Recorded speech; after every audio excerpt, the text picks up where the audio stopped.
This is the Agorist Next podcast. I'm Brandon. I've got my great co-host Dag with me. How you doing, Farmer Dag? I'm doing pretty well, man. I got to be honest. I feel like a lot's happened in the last few days, in the news and everything, and I'm a little behind on all of it. So I'm excited for our guest this evening to, help explain it to us a little bit. Before we get into that, though, I want to give a shout out to our sponsor, Presearch. You can find them two places. You can go check them out on our site, agoristnexus.com/search, or at presearch.org. Really fantastic search engine, y'all. No spying, no censorship. You earn crypto by using it. Really good guys, a really good project. So definitely be sure to check them out. Yeah, and if you need to switch between search engines, you can do so at the click of the button. It's super easy. So I really love the way that it's laid out, and you get lots of versatility. So if you need to use DuckDuckGo, or they've even got Etherscan or CoinMarketCap, or God forbid Google, but yeah, it's all right there for you. So yeah, earn crypto while you do that. With that said, we've got a great guest. I think we've had him on, we try to get him on every once in a while for sure because of the quality content that he brings. And with that said, we've got one of our writers on the show today, Jeremiah Harding. How you doing, Jeremiah? I'm reasonable. You guys? Doing, man. Yeah, I'm censored on Twitter finally. I think I might have I think I've been on twice, and I think I might have brought it up both times that every day I wake up not banned from Twitter. I'm shocked. Well, it finally happened, and the Twitter bans were associated. I'm gonna read something real quick that'll make you laugh, because the kind of stuff I posted on Twitter, and the fact that I mostly used it as an outlet, at least recently, for anti-pedophile and anti-fascist ideas. So Twitter, and this is on NewYorkTimes.com, in widening crackdown, removes over 70,000 QAnon accounts. The actions followed the barring of President Trump from the service last week, as Twitter has moved to distance itself from violent content. This is by Kate Conger on New York Times as part of a subsection called the Capitol Riot Fallout.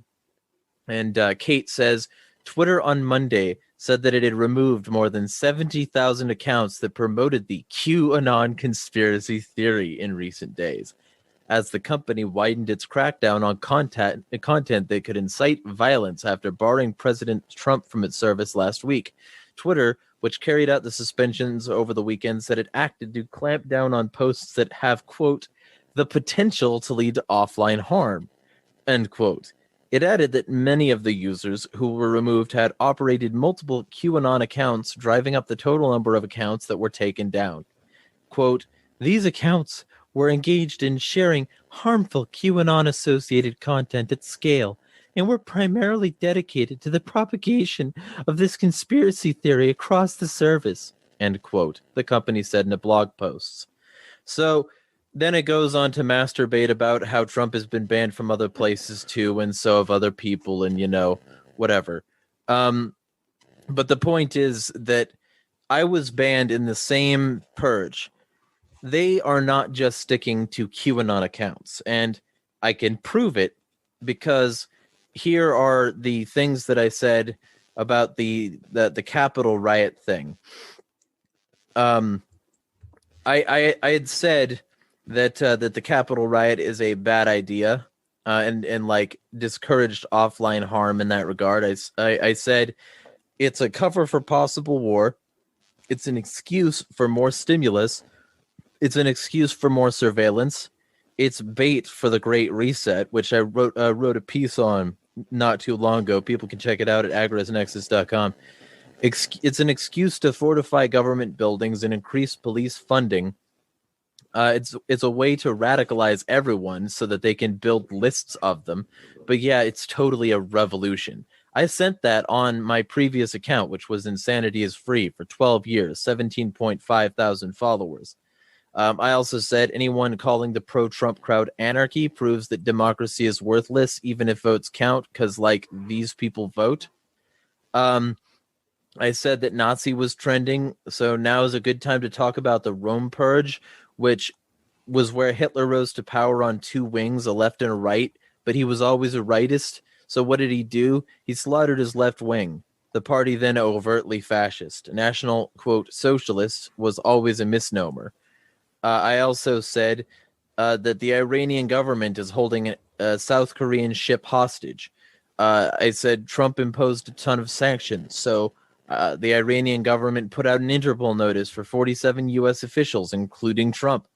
The Chinese government says, quote, be ready for war at any second, end quote. But yeah, talk about some folks on a field trip at the Capitol. And since I was censored, I posted on an account that I initially created for comedic purposes that is now converted into my serious posting account, Jeremiah EXE, for however long that lasts, that says, I tactically oppose the Capitol thing because of no long-term strategy. It's not done to oppose the state. It's an excuse to censor the clear net. It's worthless to any real change for the better. It makes it harder for non-LARPers.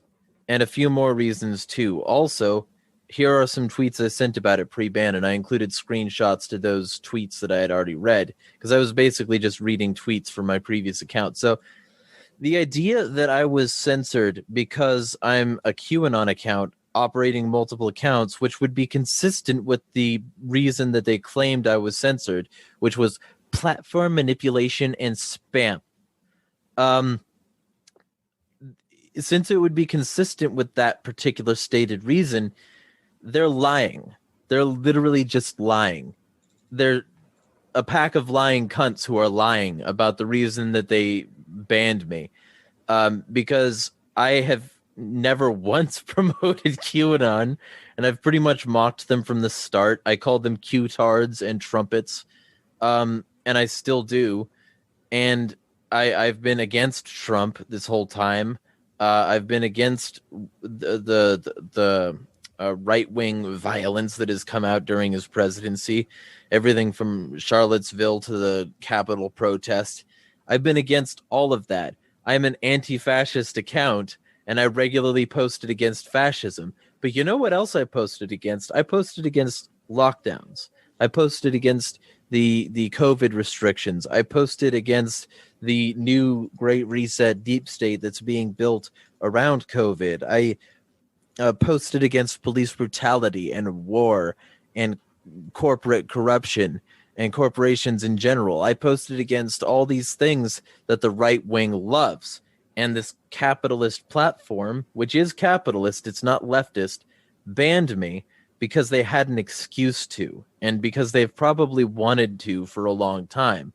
And I don't think I'm alone. I think that the platform has been wanting to do this for a while now, the people who run it, and that they've been waiting for an excuse. And people like me are simply an excuse. You know, I mean, they didn't need to prove that I was QAnon. They never needed to show me the alleged violating tweets or messages or whatever.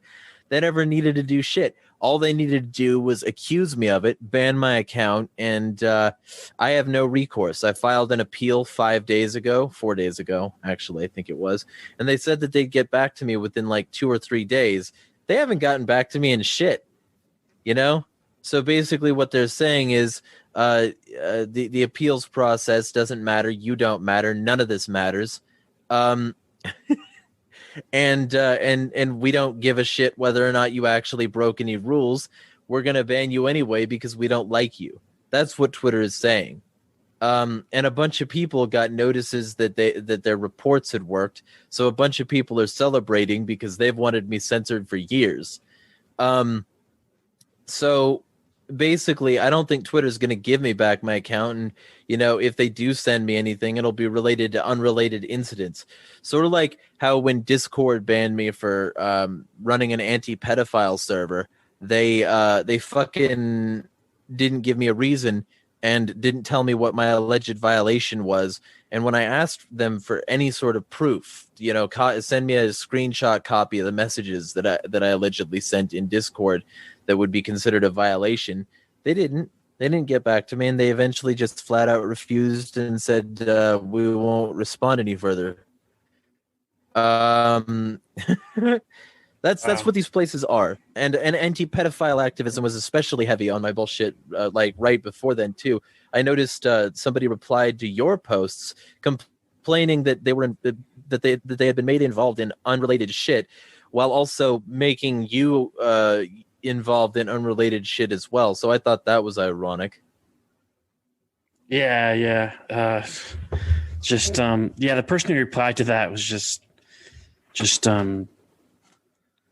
stupid. But yeah, I got similar messages from like Facebook, kind of the same ones that you got, really vague. Basically, we don't care. We're taking you down. And I know what it feels like to be censored. And everyone's like, well, if you're not getting censored off of Twitter, then you're not doing enough. And it's like, I have my battle scars, so I don't have to prove nothing to no one. But yeah, Jeremiah, that's really why we wanted to have you on, is because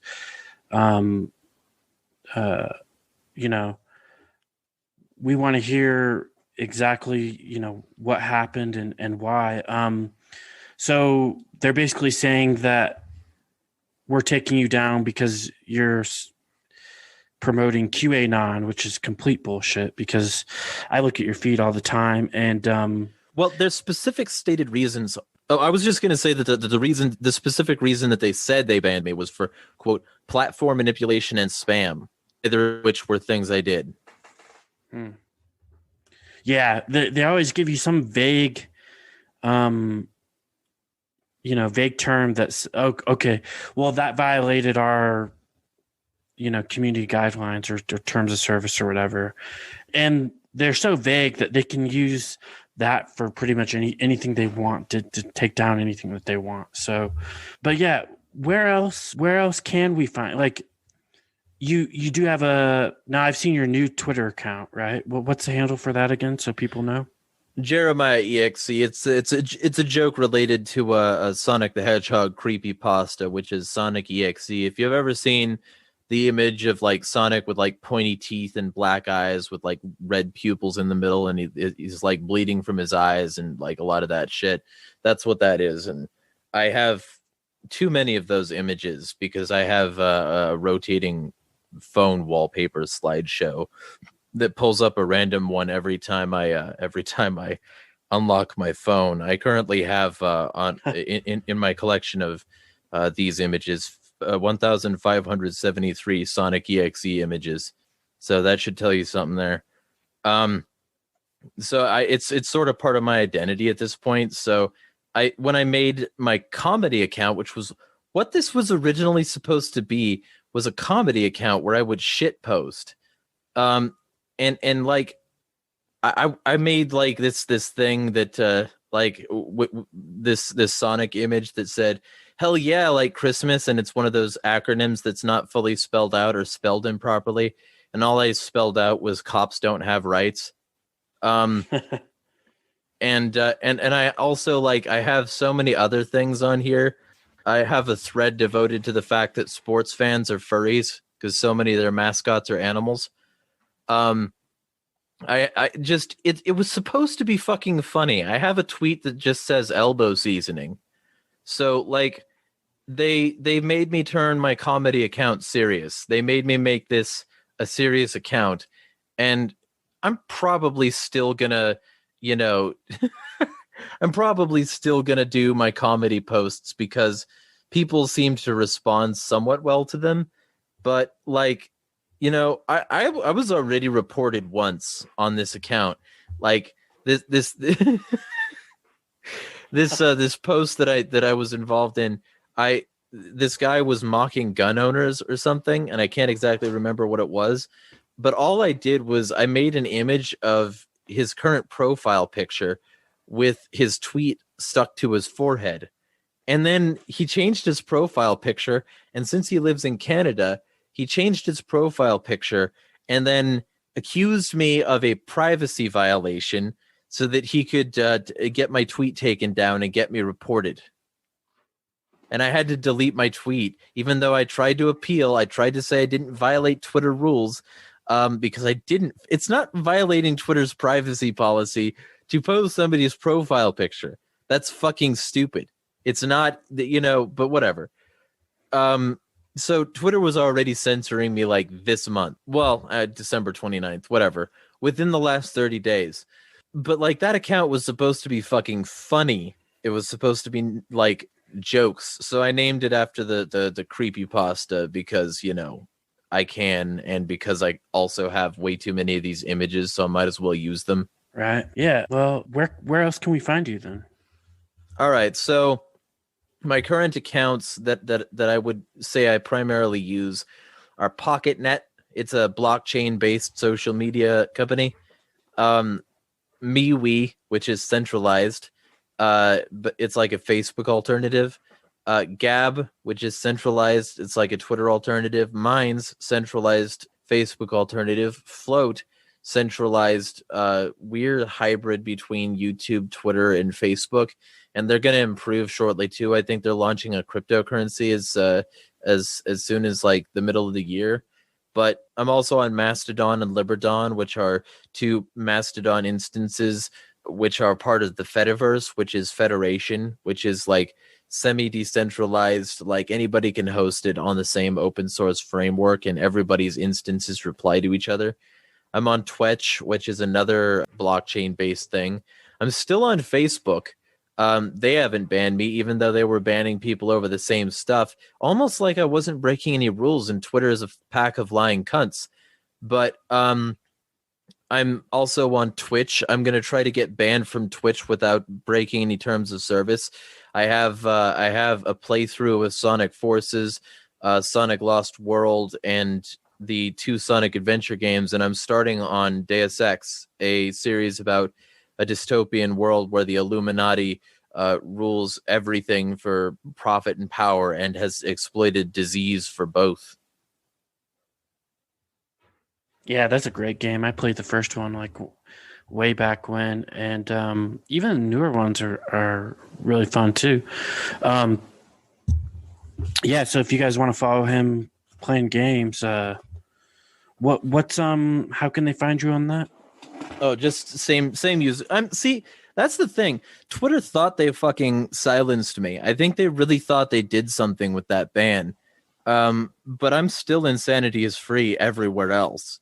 Like, they can't silence that. And ultimately, I'm starting this new policy because if people want to archive my stuff now, I'm going to make it real easy for them to do. Because the only thing that's not easy to archive is videos. So I'm going to start using the video downloader bots, and I'm going to start posting a video downloader bot link just by using the little @ thing. Like I'll be like tagging the video downloader bot whenever I post a video on Twitter, so that anybody who wants to can download that. And everything on this Twitter account is Creative Commons. I've made that clear in public, so they can take it, they can use it for whatever they want, and they can just simply repost it if they want. Because ultimately, if people really like agree with what I'm saying and don't want it to go away, they are now able to. And I use the hashtag Insanity is unstoppable. So I'm Insanity is free everywhere. And for video too, LRBY Odyssey I noticed is really good to archive all video. It's completely decentralized video platform. Yeah, I plan to do that. First thing is like I'm gonna get my normal political YouTube archived. And they have this process that it's real seamless, that you can just sign up and they'll move all your videos to Elberry, lbry.com for those of you who want in. But they'll like move all your stuff from YouTube to there relatively quickly. So I'm going to be doing that soon. I've been meaning to get around to it, but recent events have made me very, very certain that any platform at all could ban me at this point, because they're all just like jumping on the bandwagon. So I'll be doing that soon for sure, because I've got some videos on there that I would not like to go away, and some of them I don't have saved on my computer anymore. So I'll be getting my YouTube backed up to the Elberry blockchain, and I'll also be getting my gaming videos backed up too. But the first step there is to move them all over to my YouTube channel, so that I can then just do the seamless YouTube thing. Because I'm not gonna fucking download them all so that I can re-upload them manually. That's gonna take forever. It's gonna give me an aneurysm. So I'm gonna do it the that way. But I'll be over there after that, and then it'll be like the same username as everywhere else. I already have that username taken. So, I mean, that's the thing. People, I was nowhere near. Fucking Parler was taken off Amazon, and the people behind it are all crying because of bullshit. But like, ultimately, I'm not upset, and because I knew this would happen, and because part of the way I prepared for it happening was to diversify my content portals. Like, I have over 4,000 followers on Gab. I have 1,000 plus subscribers on Minds. I have thousands everywhere. Twitter cannot stop me, and they can't even stop me from their own fucking platform because I'm insane and because I'm bipolar and I need a fucking sync for my manic phases. So when Twitter thinks that they could just stop me because of that, fucking get real. It's real amusing. Right. We're going to take a short break here. I want to give a shout out to our other sponsor, Dvault cryptocurrency. Their ticker symbol is DVT. Right now, they've only got a $350,000 market cap. Great development team, and they're coming out with privacy feature called Terraform. So as Agorist, we love privacy features. They've got a whole governance system and proposals that you can go through. And yeah, really cheap fees. I used it a couple times, and I was pretty impressed with Dvault Core Wallet too. So check them out for sure. We've done a couple podcasts with Decentralized from Dvault as well. So if you guys want to hear a little more about them, you can check out some of our past episodes. Dvault comes on and talks to us from time to time. Yeah, for sure. Yeah, with that said, so what happened with the whole Parler thing? I heard a couple things about it, but I haven't really had a chance to look into it. What happened with Parler, Jeremiah? Okay, well, the most charitable explanation, and this is the absolute most charitable explanation, is the people who run Parler are fucking retards. Makes sense. Because, okay, so this is something that I've been saying from the beginning. Like, ever since I heard about Parler, I knew it was trash. Absolute fucking ass trash. I mean, I have an account there, whatever. And I hated it because, first off, their policies were against obscenity because of a law that they misinterpreted. And they had this misinterpretation of the law baked into their terms of service. And their definition of obscenity was strictly sexual obscenity. Nothing else was obscene. Like, you could use any manner of racial or sexual slur you wanted to, as long as you weren't, using the word tits. You couldn't use, like any sexual words in terms of your username. You couldn't have it in your bio. You couldn't have it in your media that you uploaded. You could have anything basically that conservatives would appreciate, but nothing else. And that's why it became a conservative circle jerk, because if you eliminate sexuality from the table of discussion, at least, any sort of explicit discussion, you're barring a huge amount of liberals who've made sexuality a part of their identity. And they're not going to be interested in coming over to a platform where there's a bunch of racism and sexism anyway. But they'll be even less interested if they can't even talk about what they want to on a free speech platform.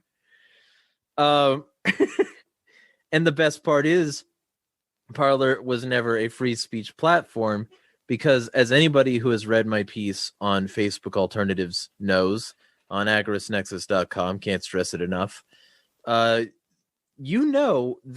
centralized bullshit is never free speech. Never. Never. It's impossible to have a centralized, centrally controlled social media platform that supports free speech. It doesn't happen. What it does do is it gives whoever runs it exclusive control over what is said and how it's said. And ultimately, that's why Twitter could just silence me, because they're centralized. Because my message was all saved to Twitter's service. And because the central point of failure was their decisions. So when they decided that my account was suspended arbitrarily one morning, while I was using it, no less, so I got that little strip at the bottom and I shouted the word "what" pretty loudly. My roommate heard it and apparently thought something was severely wrong and didn't come, housemate, whatever, didn't come to me for a couple days about it. But either way, the little strip pops up and they say, "You're no longer allowed to use Twitter. Your account is suspended." And I'm like, definitely upset in the moment, but then I come back to center because, it's like I have so many other places I can be, and many of them are decentralized and are free speech options. So it's not like Twitter can shut me up. But to be very specific, Parler was centralized from the beginning, and that's why they not only got to say that you can't say certain things because they're too raunchy. Meanwhile, you can have literal racial slurs as your username. And talk about like pro-fascist and pro-racist stuff all you wanted, but oh no, too much tits, vag, or cock in there. That's not allowed. On our quote free speech platform. So, and that's just part of their excuse. Like ultimately, they could censor whoever they wanted because again, they're centralized. That you don't get away from that quickly. And they didn't even try to do the free speech thing. They didn't try to be a decentralized outlet. And better places already existed, like Gab. Gab, for instance, I don't think requires your ID to send direct messages. Parler literally demands to see your government papers to send direct messages to people. They demand to see your government papers to post links in the comments. They demand this government identification and store it in a place they don't disclose. They don't talk about their privacy. They don't talk about their security. They just sort of like expect you to trust that when you send them enough information that you could be identity thefted, that identity theftable information will be fucking safe. But from recent hacks, that's probably not very true. But I'm getting ahead of myself. The problem is that there were never free speech. They were always centralized, and they were also a janky fucking platform that the original people didn't even build. They used a free trial on a service that like allowed them to protect user information, but that free trial was revoked by the service that they were using. And so all the user information became unsecure temporarily. There was a thing that they left open because the whole thing is a fucking poorly done reskin of a WordPress install. There was a thing a while back where they left their WordPress password and salts right there in the open, where anybody could see it on home.parler.com/1. That's where it was. And you can plug that into the archive.vn search bar and see the archives of the page to know that I'm not lying to you, like somebody accused me of doing the other day. So they were a WordPress install. I can do WordPress installs, but the thing that tells me is not only did they build a shit site that regularly had glitches and notification problems and following issues and overload issues, but they made WordPress less useful by making posts with character limits, by removing the rich text editing feature so that you couldn't make like blog posts, by removing the ability to comment links, which is a very common WordPress feature. They fucked up WordPress and called it their own app because they're a pack of lying cunts. And recently, the reason they went down is because another aspect of the lie came drooling out their asshole, where they apparently had their whole bullshit stored on Amazon cloud services. and so this big tech alternative, this anti-censorship, free speech big tech alternative, which was actually a highly censorious, likely honeypot of massive amounts of information, was not only not their app because it's WordPress, but it was stored in a big tech solution. And that big tech solution said, fuck you guys, I'm going home, and deleted their fucking shit. They didn't delete it summarily, though. They gave them like a few days to fucking sort their shit out, and they never did. And so now Amazon has revoked their shit, and suddenly a bunch of people are crying about big tech censorship. No, this was big tech doing big tech things. It wasn't big tech censorship. It was never a small tech thing being censored by big tech. It was always big tech. It's been big tech because he didn't host it on his own servers. Like, Gab mocked them openly in public for it because they said, we don't like outsource our servers. We don't have we don't have mainstream payment processors. We host all our own stuff and do all our own stuff, and that's why we're still here. And it's a good point, even though Gab are a bunch of theocratic fascists who should, definitely be the first ones when Twitter is trying to purge people who encourage violence. But whatever. I'm clearly not bitter about that or anything. But the point is that Gab did it better, does it better, still does it better, has better options than Parler ever did, allows for a wider variety of post options, now even has a YouTube alternative in terms of their Gab.tv bullshit. There's no reason to use Parler. There was no reason to use Parler. Parler always sucked ass aids through a coffee straw. So, let's be real clear that Parler going down means exactly jack shit to those of us who actually care about free speech. And, this is what I had to say about it, by the way. January 10th, I said, Parler users need a wake-up call. It's barely an app. It's a poorly done WordPress install. It's vulnerable as hell. It's centralized. It censors already. It's glitchy. It requires government ID to DM, post links and comments, and more. I said it'd be good if it went down. It'd be good for you. And I also said many months ago on an article that I wrote for Agorist Nexus, Parler and Gab are centralized. What that means is that their say goes. All content exists under platforms at their discretion and whim. They can decide at any point to take anything off. Anyone centralized is a threat to free speech. And I said that months ago, told you on Facebook. Additionally, I imagine hosting on Amazon, claiming you're a free speech alternative to big tech, and then crying when AWS kicks you off. Because that's exactly what they did.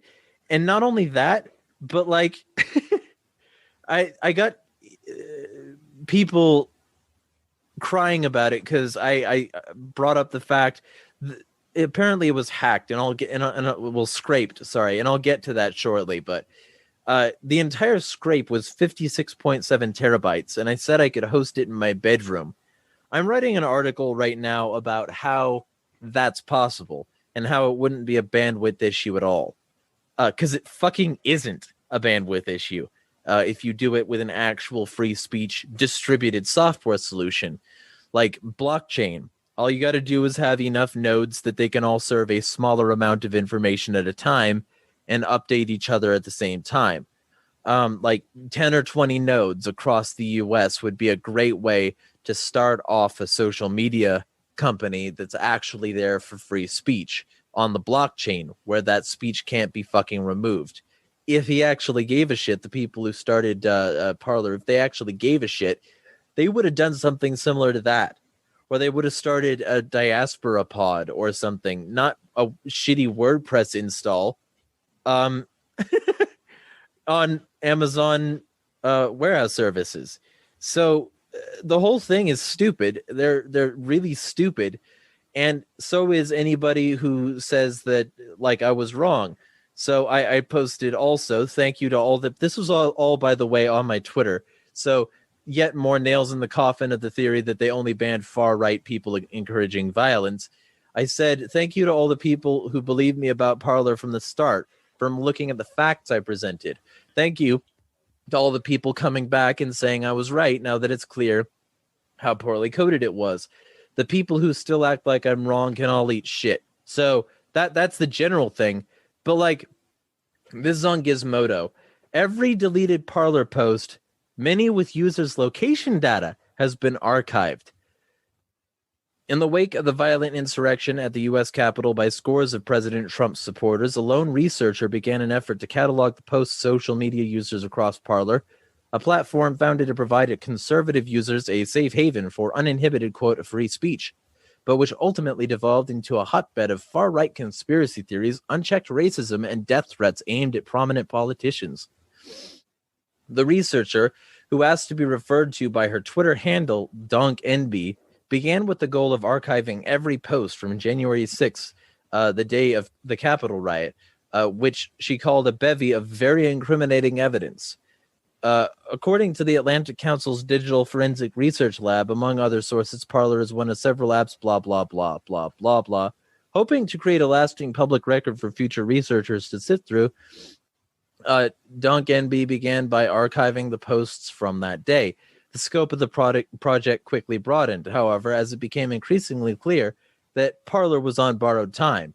Apple and Google announced that Parler would be removed from their app stores because it had failed to blah, blah, blah, blah.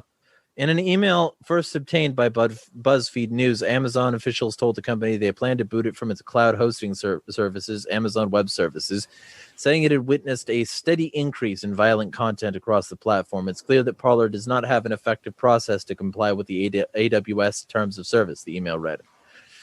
Operating on little sleep, DonkNB began the work of archiving all of Parler's posts, ultimately capturing around 99.9% of its content. In a tweet early Sunday, DonkNB said she was crawling some 1.1 million Parler video URLs.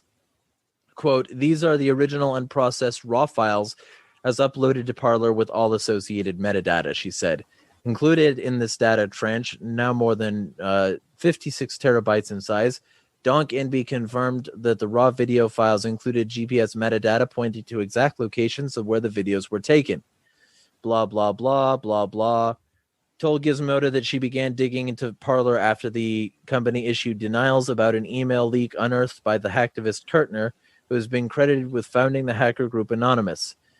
So basically, the article goes on to talk about the leaks and talk about the fact that the entire thing was very well documented, and to talk about the fact that this person scraped it all because of their vulnerabilities.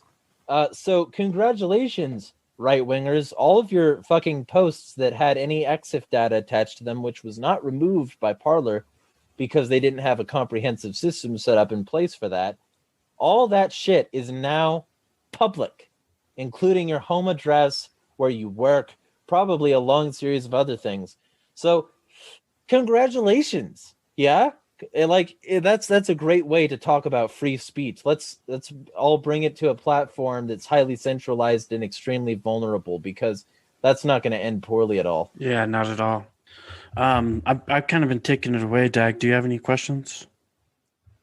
No, not really. I'm learning a bit. It's tough because there's, let's say you want to get off of, the quote unquote big guys, Facebook, Twitter, etc. There are a lot of other options these days. I mean, there's tons of other platforms, But, it just really shows how, you need to, do your research as to what necessarily you're getting into if, keeping your data private or, or whatever's important to you. I guess if whatever the thing is that's important to you, could may or may not actually be the case with any of these services. So fortunately we have Jeremiah here to do a lot of that legwork for us because, I'm not very tech savvy. A lot of this stuff would fly right by me. So, well, and this is like not even the tip of the iceberg. So much stuff has come out about Parler and its various like inadequacies, and like just a ton of people have been very vocal about fucking problems. So a Facebook friend of mine, Emmeline Mousley, said, here's a description, and this is from a screenshot from a Reddit post posted by Blue Mountain Dace. Here's a description of what went down according to someone with far greater technical knowledge than me. A group of developers latched onto the press release that Twilio put out at midnight last night. In that press release, Twilio accidentally revealed which services Parler was using. Turns out it was all of the security authenticators that were used to register a user. This allowed anyone to create a user and not have to verify an email address and immediately have a logged on account. Well, because of that access, it gave them access to the behind the login box API that is used to deliver content. All content, parlays, video, images, user profiles, user information, etc. But what it also did was reveal which users had administration rights and moderation rights. Well, then what happened? Those user accounts that had administration rights to the entire platform, the hackers, internet warriors, call it what you will, were able to use the forgot password link to change the password. Why? Because Twilio was no longer authenticating emails. This meant they'd get directly to the reset password screen of the administration user. This group of internet warriors then used that account to create a handful of other administration accounts and then created a script that ended up creating millions of fake administration accounts. Now that they had a way of creating admin accounts without interruption, they created a Docker image, basically a virtual machine, called a Warrior that anyone could download. And when fired up, would immediately start collecting data off of Parler in a coordinated fashion. Consider it like a SETI, search for extraterrestrial intelligence, that people use to load up as screensavers when their computers were not being used. Same concept, crowdsourcing. All of this data, the videos, the images, the posts, the metadata, including the geolocation of all images and videos, and the connections to the accounts that posted it, had been since midnight uploaded to various cloud drives and storage arrays for the purposes of archiving this information for later retrieval by law enforcement, the public, open source intelligence communities, and more. So that's basically what that was. And the kicker is this: all of the information was thought to be secure and private by and this is maybe from a different Reddit post, but I think it's from the same one. And private by individuals who are making the posts. A significant number of those individuals went through the process of being a verified citizen on Parler. What does that mean? It means they uploaded a picture of the front and back of their real state driver's license. Let that sink in for a second. I am positive the FBI has been actively soaking in this information along with the internet warriors, but this is how they're going to officially track them down. And it's how the FBI, DHS, and FAA have been able to immediately and exhaustively create no-fly lists. Every verified attendee of the Capitol riot where they can find a real name has been placed on no-fly lists. It might seem like a small geeky glitch or hack, but in the age of information warfare, this is the silver bullet for the people who used Parler as a place to organize their efforts. And also, a lot of posts were deleted by Parler members after the riots on the 6th. Turned out, Parler didn't actually delete anything, just set a bit as deleted. Guess what? It has access to all the deleted content? Administrator accounts. How you like that? Man, I feel like if I got asked to submit photo ID for basically anything, like especially something as trivial as just a platform like that, I'd be like, no. You know? And that's the point at which you would tell all your friends to get the fuck off it, right? Yeah, I mean, the fact so many people actually went like through with that is silly to me. Well, Facebook kind of started out with just username, email, right? And then later on it was like, okay, we need your phone number, and then they started taking ID for a few if you followed certain criteria, like big reach pages and stuff. And Really? I didn't know that. Yeah, they asked for my ID for a couple of my pages, and I wouldn't do it, but they would always ask me for like location verification and stuff like that too. So it was either one or the other, and I was like, well, I'm not giving you my ID, so you can have my burner phone's location, wherever that may be. Facebook started out that way too. Well, that's what I don't like is when companies start out with we just need this, and then later on they start asking for more information. They kind of become tyrannical in their own way. If you give a pig a cookie. Yeah. It's fucking hilarious to me.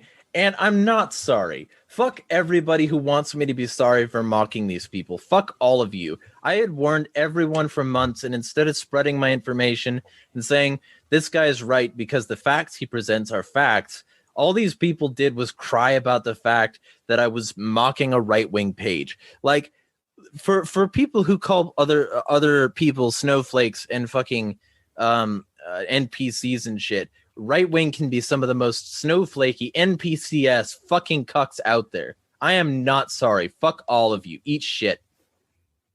Dude, that always got me, is like most people who use the word snowflakes are pretty big snowflakes themselves. At least it's been my experience.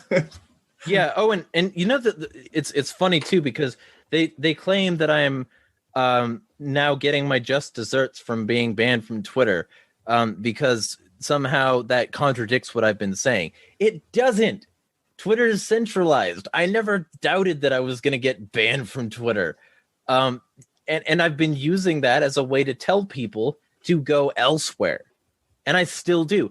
I've still been telling people to find me elsewhere. If you want to find me elsewhere, I've got links for you. Go to cointr.ee/insanity is free. It's a fucking cryptocurrency and social media portal designed by Naomi Brockwell to be like a hub for all of your engagement.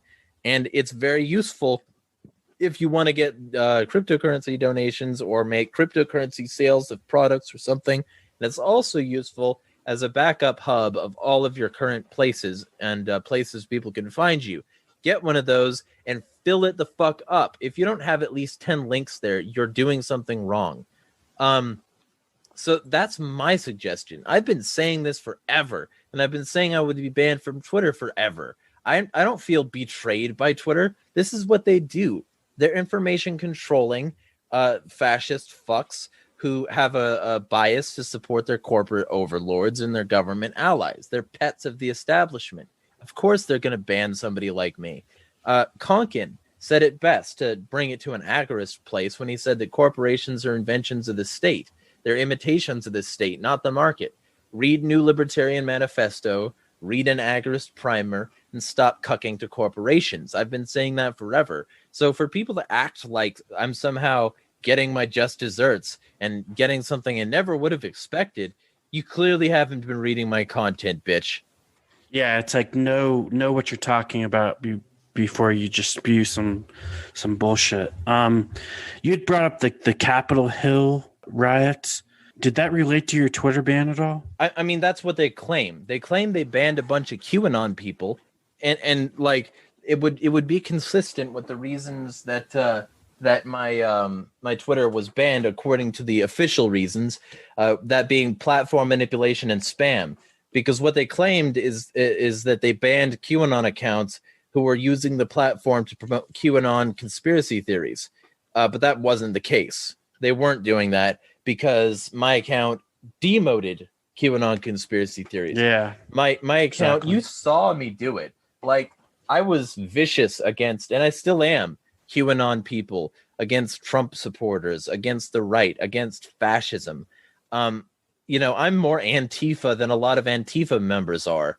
Like, the whole idea that my account is somehow a right-wing collusion account is fucking menstrual. Like, don't even do that. Like, I'm so sick of people just buying the official line. So that's what they claim. They claim that they just banned a bunch of Q accounts, but that's not true. That's total trash. That's not what happened. Yeah, it's like well, I would dis QAnon hard. I still do. I call them Queers Anonymous and all kinds of stuff. But not that I have a problem with homosexuals or anything. But well, here's the real truth about that. You're not queer. You're normal. You're just like all of us. Your chromosomes are somewhat atypical, but there are really 6 sexes that they've found scientifically based on chromosomal analysis. So, I mean, ultimately, there isn't even a binary to begin with, and the whole notion of queerness comes from the adopting of the language that was used against them. It's like reclaimed language.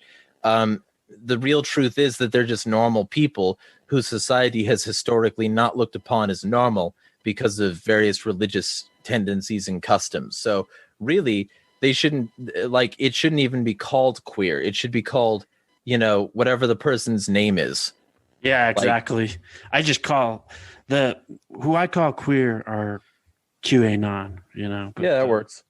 I mean, they deserve to be. They're insulted. they're the real queers. But okay, I still have my steno pad that I wrote on last night. I wasn't going to bring this up, but I was sort of like eyeing it ever since the recording started. But here's my totally unfounded conspiracy theory that I have no proof of, but a lot of circumstantial evidence. 1, install fake anti-authoritarian in power as the president, that being Trump. And I posted this on Twitter too. If y'all want to download and spread that video before my Twitter is banned and I have to create a new one because I am not coming back. I will return as a disease. My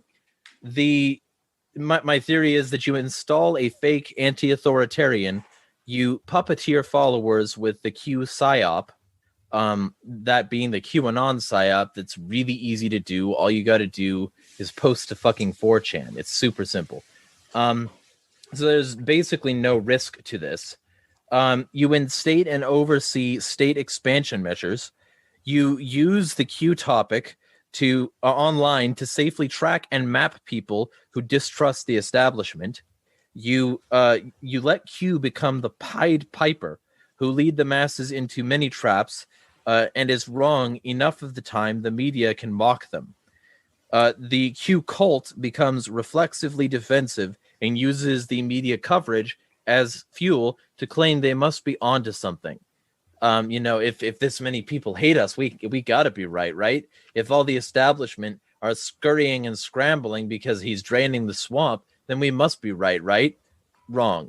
You discourage anonymity, oppose masks, go to lots of protests, get the sorry, I have extremely bad handwriting. Get the data to be abused by feds, so that they can all be databased.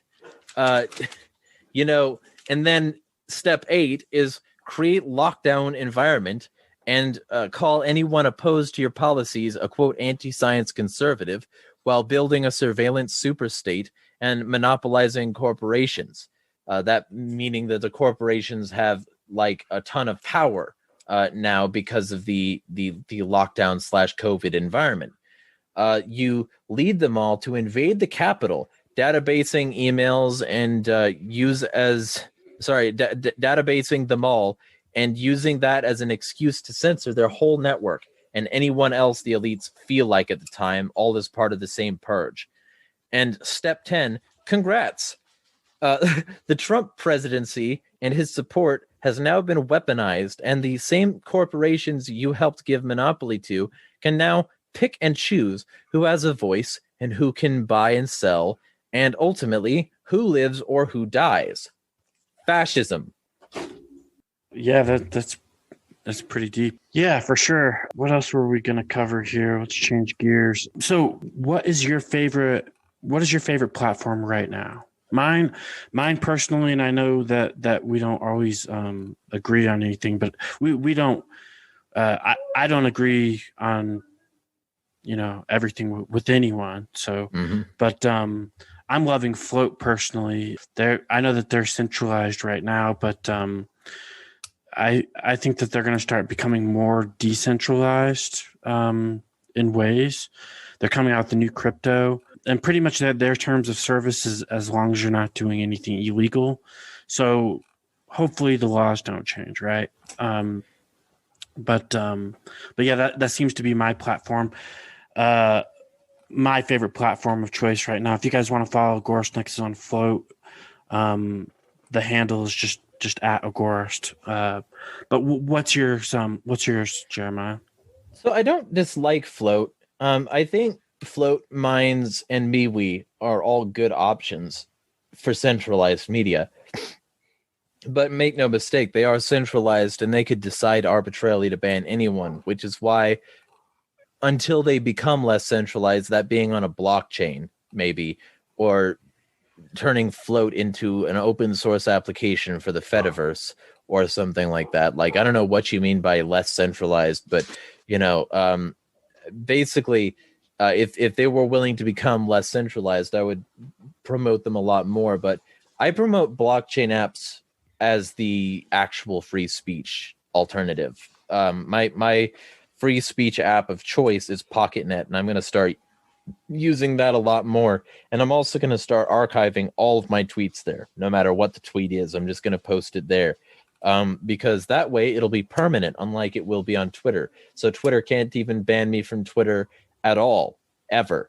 Yeah, I was using Twitch, but to just post, you've got to pay, and it's like, maybe I'll come back to this when some of the BSV that they use goes up. But yeah, PocketNet seems decent for sure. Dag, what are your favorite platforms, Dag? I know you're on a couple different things. Oh God. So I don't know. I've been trying to use like Float over the past couple days. I used to do like Facebook like forever, and I haven't been logged into there in like weeks. And then I don't know. I sort of got on Twitter a few months ago just because that's where everyone's at. And I don't know. It's all right, I guess. So to answer your question, I don't know. I guess I'm trying to migrate to Float. I used to use Minds, but I don't know. It never really grabbed me. Maybe I should get back on there. If it sounds like people are still using that, I thought people stopped. So I don't know. I'm not very good at the internet, guys. I'm not very good at social media. So that's about what you get from me. But yeah, I've been making an effort to do things like get away from the quote unquote bigger ones. Using Presearch for my searches. I'm trying to use library.tv or Odyssey or whatever they're calling themselves, instead of YouTube whenever possible, and making the effort. Something people don't know about that I'm going to start using to write articles for Agorist Nexus is because I've been using it for a while now, and it occurred to me that I could have just been sending links to this. It's called CryptPad.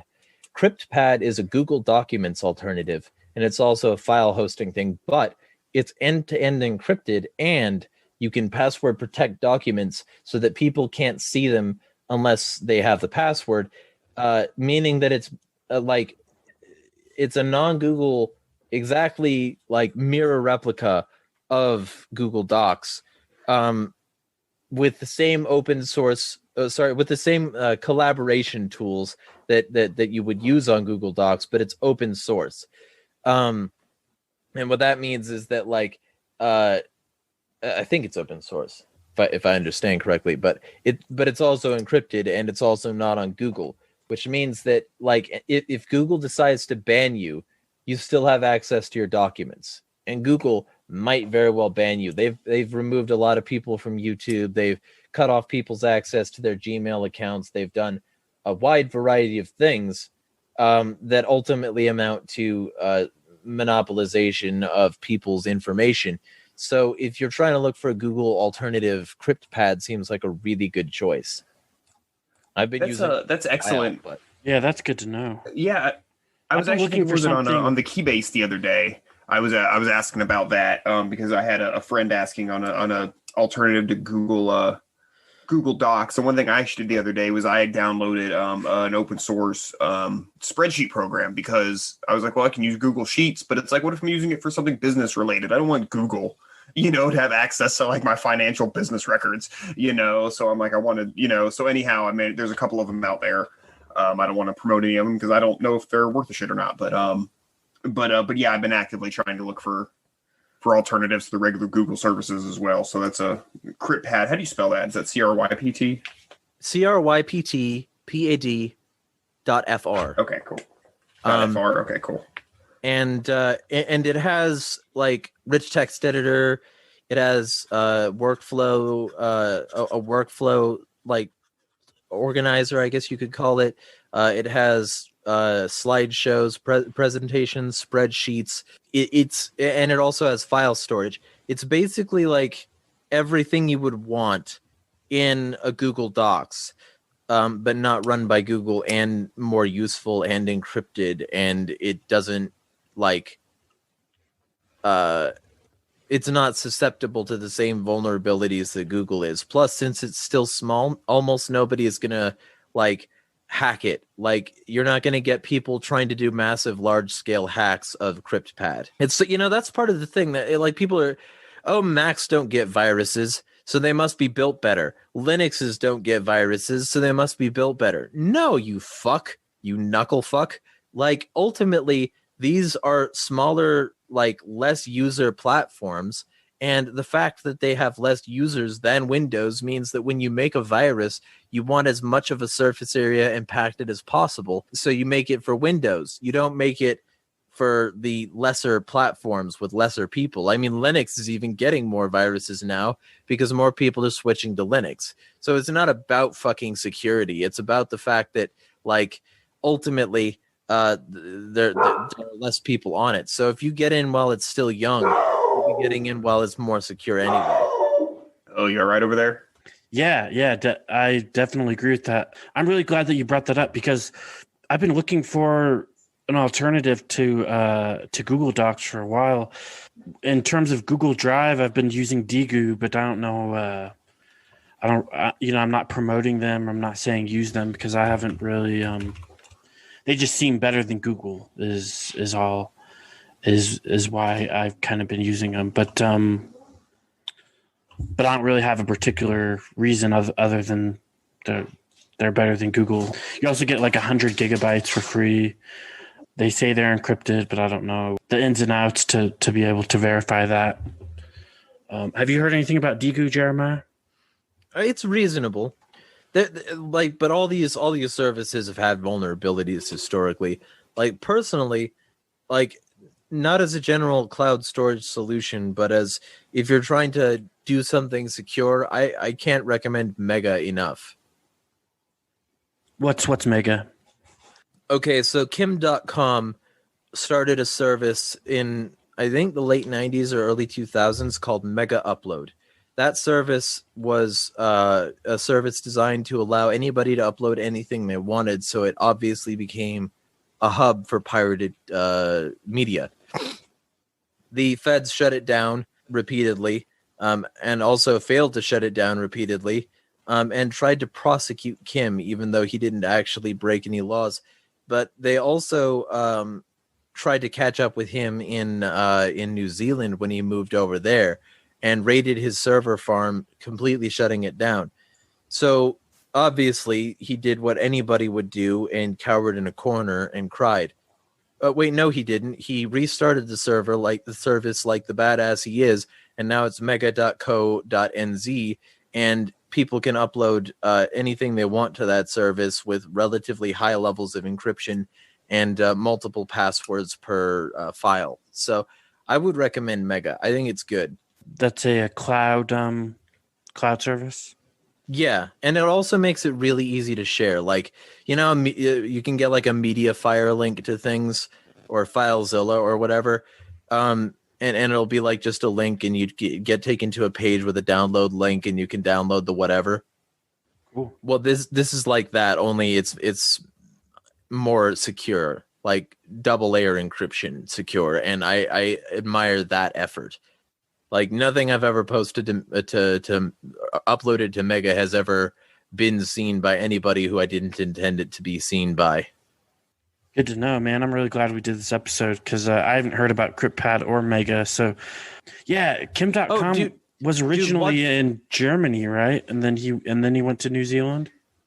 Is that right? I think Germany, then US, then New Zealand, if I understand correctly. But I watched the documentary. There's a documentary out there that's really, it reads kind of more like an action movie than a documentary. You guys should watch it. It's very good. It's about his life. About Kim.com's life? Yeah, and it tells the whole story of like what got him into bullshit, like what made him want to start the encryption thing. And he's just very passionate about privacy and the first internet. He's also starting his own Patreon alternative that will operate on Bitcoin Cash. So there's that element of it too.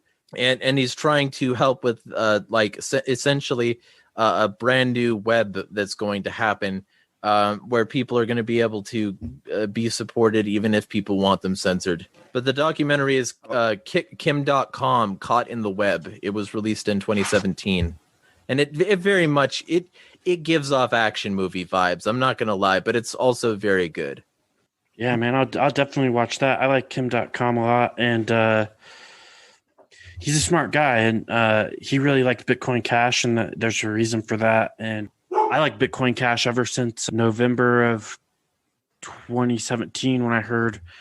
Well, see, I didn't at the time. I didn't really know much about the split, but I was trying to figure out, well, what's better? And I heard Roger Ver speak about it, and I'm like, yeah, of course, it's Austrian economics. And I heard him speak about that in November of 2017, and I've really fallen for Bitcoin Cash ever since. So.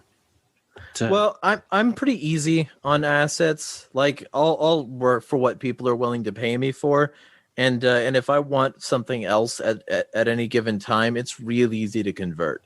Like you just go to a place like SimpleSwap or get your payment sent to Coinbase, and you can instantly have it transformed there. Like there are a variety of ways to get whatever you want. And so if people don't like Bitcoin Cash, then it's painfully stupidly simple to get what they do want. So there's no real excuse to not get involved in something because it's using an asset you don't like. Just convert it. There are currencies like, unfortunately right now, Ethereum and Bitcoin that I just don't want to accept because trying to convert them to something I do want, or even giving them to somebody else, is going to make me lose a portion of that. So I mean, that's understandable. My only point was that if somebody didn't want to participate in Kim's news site because of Bitcoin Cash, that's not really a good reason. Yeah, exactly. And I'm a big supporter of Bitcoin Cash, though.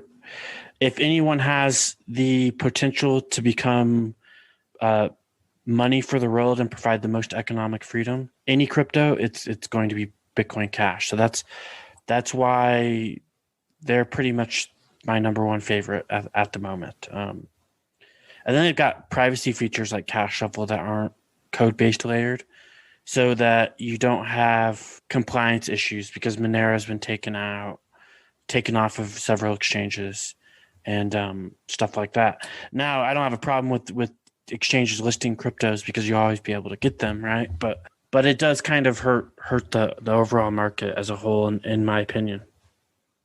Yeah, well, and like the thing there is, like, if we're talking Bitcoin, first off, if anybody wants to send Bitcoin to literally Bitcoin Cash to literally everyone who works at Agorist Nexus, you can donate to our SLP token and it'll get divvied up automatically. So consider doing that. But the thing about it is that a lot of people, they look at the surface and they say, like, for instance, I keep up with the normies. I like try to keep up with what they're talking about, the pulse of normie culture. And I might be, breaking down and getting a TikTok soon because of it, because I've had a huge amount of demand to get on there. And, I'm being pretty Jeremiah on TikTok. I'm being I want to pretty see it, man. I want to see it. I'm being pretty anti-Austrian by not caving to the demand because I could probably make money.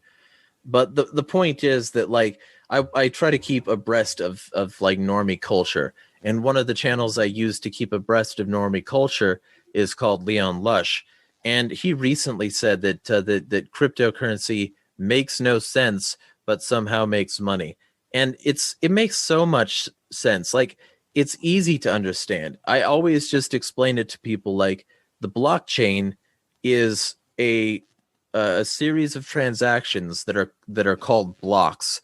They're just different blocks of data that represent transactions as part of a list of transactions, a distributed ledger, and that's all it is. And you, like, people who do the transactions, who do the math to make the transactions work, get a cut of the processing fees for that transaction.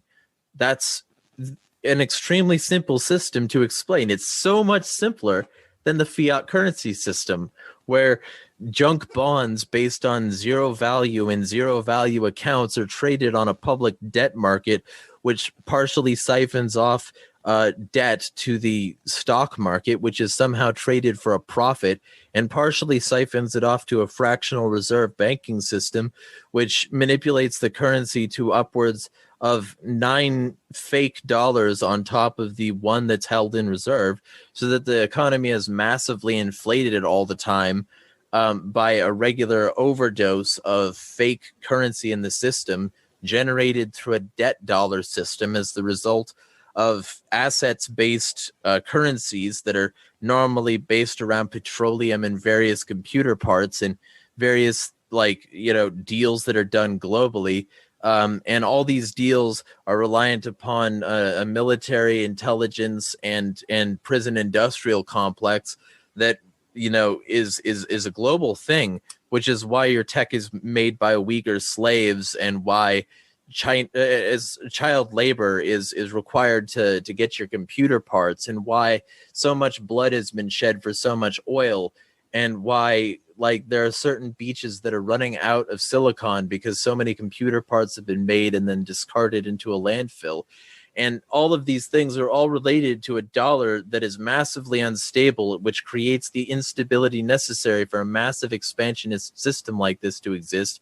And all of it is massively unstable and going to crumble around us because the world was built by elitists who love the occasional blood sport and want to watch the system collapse while we all scurry about killing each other for scraps while they hide in their bunkers under places like the Denver International Airport. But yeah, fucking the blockchain is hard to understand. But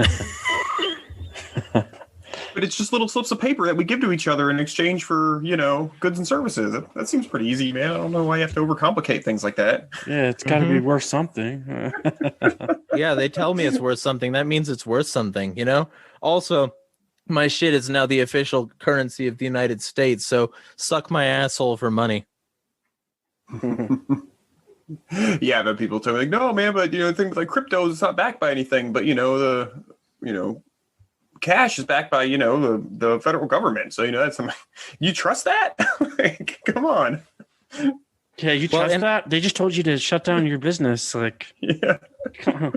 What? And I don't trust anything or anyone. To me, cryptocurrency is just another way to engage with the economic system, and a potentially more private way. So yeah, inject that right into my veins. I don't need your fucking shit. Hell yeah. Yeah, definitely. And of course, being an abrasive asshole like this is why a lot of people don't talk to me to begin with, but fuck them. You have your uses. Yeah. Oh, shit. All right, so what else we got, gentlemen? Yeah, I think a future apocalypse that will make Revelations look like a children's story. We've got rivers of blood and years of darkness culminating upon the bloodshed of the millions while the Georgia Guidestones become rectified and the elites hide in their bunkers. Yeah. The wrong week to quit sniffing glue. Yeah.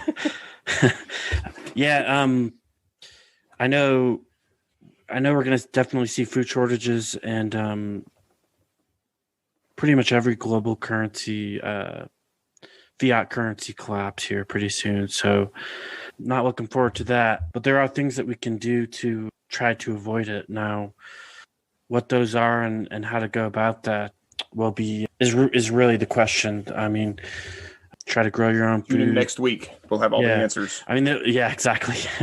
There's probably going to be massive power outages. So not only have crypto, but have gold, silver set aside. Definitely food, guns, grow your own food, stuff like that. So was there anything else you guys wanted to cover besides the apocalypse? Because I could talk about that all day. So The Matrix stole all their ideas from Sonic. From Sonic, did they really?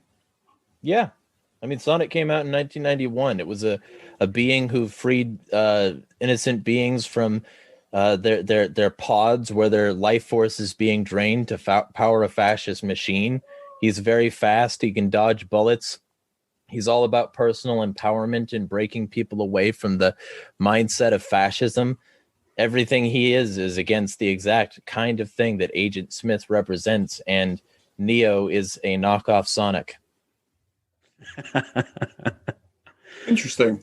Yeah, man. I don't know. I haven't played Sonic, or the only thing I remember about Sonic was from that Sega Genesis, where you collect the rings and try to finish, and then you had Tailspin. I used to love that. Yeah, I used to love that game. Of course, I don't remember any of the backstory. So, well, I would recommend getting back into it because if you want a thing to not only relax at the end of the day but also keep your mind in the mindset of freedom, I think that franchise is the best for sure. Dag, did you want to finish it off with a quote? That's me saying I don't have one yet. Yeah, you know what? I pretty much have one here. All right. I was like, let me have one ready for next time. I'm getting this quote. It's out of Most Dangerous Superstition by Larkin Rose, but it is not a Larkin Rose quote. It is him quoting. So this is a quote from Frederick Douglass. I have found that to make a contented slave, it is necessary to make a thoughtless one. It is necessary to darken his moral and mental vision, and as far as possible, to annihilate the power of reason. He must be able to detect no inconsistencies in slavery. He must be made to feel that slavery is right, and he can be brought to that only when he ceases to be a man. Frederick Douglass. Agorist, Nexus out.